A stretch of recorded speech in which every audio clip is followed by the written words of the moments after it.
एक आदमी ने एक बहुत ही खूबसूरत लड़की से शादी की। शादी के बाद दोनों की ज़िंदगी बहुत प्यार से गुजर रही थी।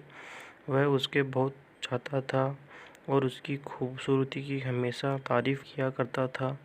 लेकिन कुछ महीनों के बाद लड़की चर्म रोग से ग्रसित हो गई और धीरे धीरे उसकी खूबसूरती जाने लगी। खुद को इस तरह देख उसे मन में डर लगने लगा कि यदि वह बदसूरत हो गई तो उसका पति उसे नफ़रत करने लगेगा और वह उसी नफ़रत बर्दाश्त नहीं कर पाएगी। इसी बीच एक दिन पति को किसी काम से शहर से बाहर जाना पड़ा। काम ख़त्म कर जब वह घर वापस लौट रहा था तो उसका एक्सीडेंट हो गया। एक्सीडेंट में उसने अपनी दोनों आंखें खो दी, लेकिन इसके बावजूद भी उन दोनों की ज़िंदगी सामान्य तरीके से आगे बढ़ती रही। समय गुजरता रहा और अपने चरमों के कारण लड़की ने अपनी खूबसूरती पूरी तरह गंवा दी। वह बदसूरत हो गई, लेकिन अंधे पति को इसी बारे में कुछ भी पता नहीं था। इसलिए इसका उनके खुशहाल विवाहित जीवन में कोई प्रभाव नहीं पड़ा। वह उसे उसी तरह प्यार करता रहा। एक दिन उस लड़की की मौत हो गई।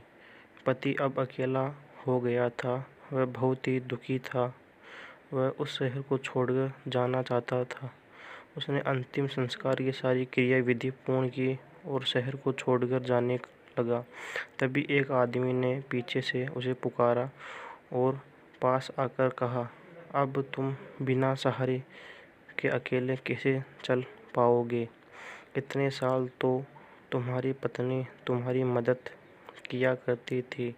पति ने जवाब दिया, दोस्त, मैं अंधा नहीं हूँ।